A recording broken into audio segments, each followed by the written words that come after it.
Madam నమస్తే. నమస్తే madam, పావలా శ్యామల గారి గురించి ఎప్పటి నుంచో వింటూ ఉన్నాం. ఇంతకు ముందు కూడా ఆవిడకి చాలా మంది ఆర్థిక సహాయం చేశారు. రీసెంట్గా సాయి దుర్గతేజ్ తను కూడా ఒక 1 lakh రూపీస్ సంథింగ్ ఎంతో అమౌంట్ పంపారు. వీడియో కాల్లో మాట్లాడారు. ఈవిడ కూడా చాలా ఎమోషనల్ అవుతూ మాట్లాడటం జరిగింది. ఆ వీడియోస్ అన్ని చూసాం, వైరల్ అవుతున్నాయి. అయితే ఇది ఎక్కడి వరకు అంటే మేడం, ఇంతకు ముందు కూడా హెల్ప్ చేస్తున్నారు తనకి, ఇప్పుడు కూడా చేశారు. బట్ ఎప్పుడు కూడా తన పరిస్థితి అలానే ఉంది అప్పటి నుంచి ఇప్పటి వరకు కూడా. దీంట్లో మా అసోసియేషన్ కానివ్వండి, ఇట్లాంటి వాళ్ళు ఎలాంటి చర్యలు తీసుకోవాలి అంటారు ఇట్లాంటి ఆర్టిస్టుల పైన? అసలు ముందుగా ఆర్టిస్టులు ఎవరైనా సరే దీపం ఉండగా ఇల్లు చక్కబెట్టుకోవాలి అనే చందంగా ఉండాలి లెక్క అయితే. ఒకప్పుడు సావిత్రి గారు అలా లేరని చెప్పి ఆవిడే మాకు ఆదర్శం, మేము ఇలా జీవితాల్లో సెటిల్ అవ్వటానికి అని చెప్పి చాలామంది ఆర్టిస్టులు చెప్పటం మనం చూసాం. జమున గారు కావచ్చు, కృష్ణకుమార్ గారు కావచ్చు, షావుకార్ జానక్ కావచ్చు, ఇట్లా చాలామంది చెప్పటం మనం విన్నాం. అయితే ఈ బుల్లితెరలో కూడా చాలామంది ఇలా కష్టాలు పడుతున్న వాళ్ళు ఉన్నారు.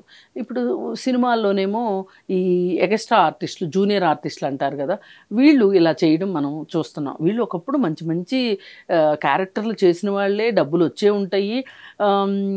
జనరల్గా ఏంటంటే ఇలా ఆడవాళ్ళు సంపాదిస్తున్నారు అంటే ఆ భర్తలు తాగుబోతులు అవ్వడము, లేకపోతే వ్యసన పరులు అవ్వడము, పేకాట్లు ఆడడము, ఇదంతా చేసి వీళ్ళ డబ్బును మిగలనివ్వకోకుండా వాళ్ళు పెత్తనం చేస్తా, వాళ్ళు మేనేజ్ చేస్తా ఏదో ఒక రోజున బొమ్మ తిప్పేస్తారు. వాళ్ళు కనిపించకుండా పోయినా కానీ ఆశ్చర్యపోవక్కర్లేదు. ఈ పరిస్థితుల్లో చాలామంది ఆర్టిస్టులు, జూనియర్ ఆర్టిస్టుల పరిస్థితులు ఇలాగే ఉన్నాయి. అది సినిమాల్లో కావచ్చు, టెలివిజన్ మన టీవీ దీంట్లో కావచ్చు. అసలు మరి ఇలా ఉన్న వాళ్ళకి మా పెన్షన్లు ఇస్తుంది, వృద్ధాప్య పెన్షన్లు ఇస్తుంది. మరి ఇప్పుడు ఆ పెన్షన్ డబ్బులు సరిపోవట్లేదా ఈవిడికి? మరి ఈవిడ పిల్లలు ఎవరో వాళ్ళ అమ్మాయికి కూడా ఆరోగ్యం బాగోదు. అప్పుడు సాయిధరం తేజు అప్పుడు వాళ్ళ అమ్మాయి ఆపరేషన్ కూడా సహకరించారు డబ్బులు అని చెప్పి చెప్తున్నారు. ఇంకొక గమ్మత్తు ఏముందంటే, ఈ మొత్తం టోటల్ విషయం చూసిన తర్వాత ఎవరెంత సాయం చేస్తున్నారో తెలియట్లేదులే కానీ మెగా ఫ్యామిలీ చేసిన సాయం మట్టుకు బయటికి బాగా కనిపిస్తుంది. ఇప్పుడు సాయిధరం తేజ్ కూడా ఏం చేశారు, 5 లక్షల రూపాయలు మాకిచ్చి దాంట్లోంచి 1 లక్ష రూపాయలు ఈవిడికి ఇమ్మని చెప్పారు. ఈవిడ కూడా ఇక అతను ఫోన్ చేసి మాట్లాడాడు. ఈవిడ కూడా చాలా భావోద్వేగానికి గురయ్యి మాట్లాడటం చూసాం మనం. అలాగే ఇంతకుముందు పాకీజా అని ఒక యాక్టరు, ఆమె కూడా చాలా చేసింది. మరి ఆ డబ్బులన్నీ ఏమైపోయినాయో, ఏం జరిగిందో ఏంటో తెలియదు. ఆవిడ కూడా దాదాపు రోడ్డును పడిపోయిన పరిస్థితి. సరే, ఆవిడికి కూడా ఈ నాగబాబు, చిరంజీవి వీళ్ళందరూ కలిసి సహాయం చేసిన మాట వాస్తవం, చేశారు. అయితే అసలు ఇలా వ్యక్తిగతంగా చేసేదానికన్నా అసలు ఎందుకు వీళ్ళందరినీ పట్టించుకోవట్లేదు? ఏదో చేస్తున్నాం అని చెప్తున్నారు కానీ ఎంతవరకు చేస్తున్నారు అనేది కూడా ఆలోచించాలి. పైగా నా ఉద్దేశం ఏంటి అంటే, ఇలా ఒక్కొక్కరికి విడివిడిగా వాళ్ళకి సమస్య వచ్చినప్పుడు పట్టించుకోవడము, దీనికన్నా కూడా ఇప్పుడు చిత్రపురి కాలనీలో చాలా సైట్ ఉంది, ఇంకా వాడుకలోకి రాని స్థలం కూడా ఉంది. ఒక ఓల్డేజ్ హోమ్ ఎందుకు పెట్టకూడదు? మా వాళ్ళు ఒక ఓల్డేజ్ హోమ్ పెట్టి ఇంక వీళ్ళకి అప్పుడు పెన్షన్లు కూడా ఇచ్చే పని ఉండదు. Old age home, free old age home పెడితే, లేదు అంటే నర్సపూర్ దగ్గర రామానాయుడు గారిది ఒక ఓల్డేజ్ హోమ్ ఉండేది ఒకప్పుడు, ఇప్పుడు ఉందో లేదో తెలియదు. ఆ ఓల్డేజ్ హోమ్లో అయినా చేర్చొచ్చు. ఆ ఓల్డేజ్ హోమ్కి డబ్బులు ఇవ్వచ్చు. ఇప్పుడు వీళ్ళకి ఇచ్చే పెన్షనే మెయింటెనెన్స్ దానికి ఇవ్వచ్చు. దీనికి ఏంటంటే ఒక సమగ్ర కార్యాచరణ లేకపోతే గనక, అంటే అన్ని వైపులుగా ఆలోచించి, ఇప్పుడు చిత్రపురి కాలనీలో ఒక హాస్పిటల్ పెడతాము ప్రభాకర్ రెడ్డి గారి పేరు మీద అని అంటున్నారు.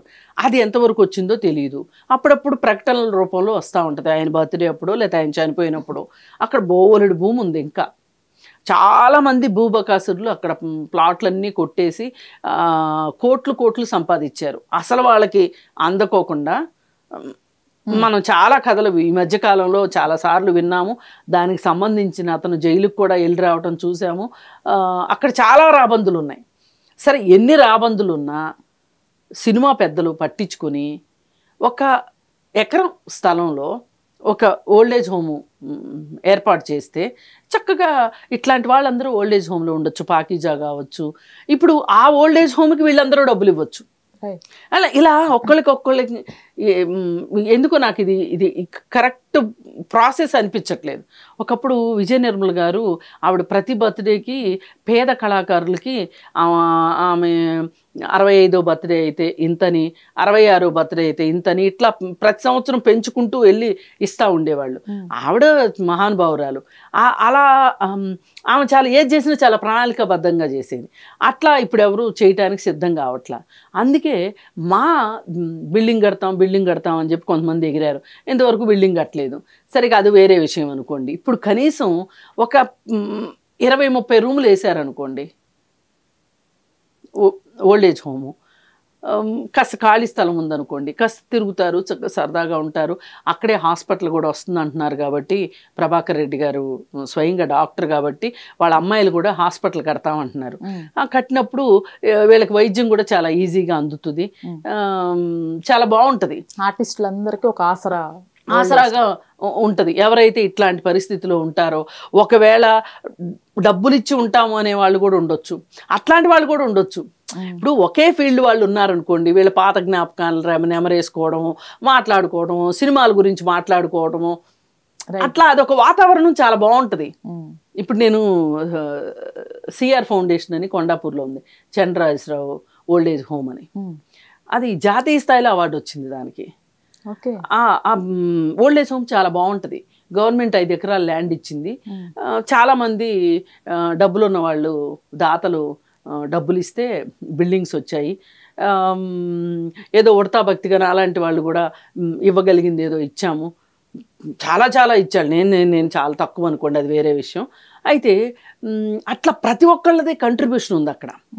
అయితే ఇవాళ ఆ ఓల్డ్ ఏజ్ హోమ్ చూస్తుంటే, ఆ చెట్లు అవి చూస్తుంటే, బిల్డింగులు కనపడినన్ని చెట్లు, ఎంత ఆహ్లాదకరంగా ఉంటుందో ఓల్డ్ ఏజ్ హోమ్. దాంట్లోనే ఒక హాస్పిటల్ ఉంది పూర్కి, 30 రూపాయలు ఫీజు. అలాగే ఇదంతా మేము సిఆర్ ఫౌండేషన్ చేయటం చూసి ముచ్చటపడి రోటరీ క్లబ్ వాళ్ళు ఒక డయాగ్నోస్టిక్ సెంటర్ పెట్టారు. చాలా తక్కువ ఖర్చులో, మినిమం ఖర్చులో డయాగ్నోస్టిక్ సెంటర్. అలాగే ఎల్వి ప్రసాద్ హాస్పిటల్ వాళ్ళు ఉచిత కంటి ఆసుపత్రి, కంటి పరీక్షల కేంద్రం పెట్టారు. ఇప్పుడు అక్కడ కళ్ళజోడిస్తారు, ఉచితంగా పరీక్షలు చేసి, ఒకవేళ ఆపరేషన్ చేయాల్సి వస్తే వాళ్ళు మెయిన్ హాస్పిటల్కి పంపిస్తారు. అంటే ఒక అంబ్రిల్లా కింద ఎన్ని పనులు జరుగుతున్నాయో చూడండి. మళ్ళీ అక్కడ ఇంకొక మహిళా సంక్షేమ కేంద్రం అని ఉంది, దానికి నేను డైరెక్టర్ని.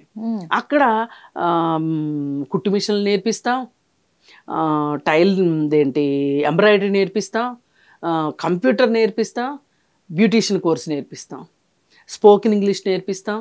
ఈ కంప్యూటర్ పిల్లలకి సైబర్ సెక్యూరిటీ దాని మీద అంటే ఒక చోట అండి చెయ్యదలుచుకుంటే గనక ఒక పక్క ఓల్డ్ ఏజ్ హోము అంటే చాలా వరకు డబ్బులు ఇచ్చే ఉంటారు, చాలా పెద్ద పెద్ద వాళ్ళు ఉన్నారు, ఏబికే ప్రసాద్ గారు లాంటి పెద్దవాళ్ళు ఉన్నారు. కొంతమంది అక్కడ డార్మెటరీ కూడా ఉంది.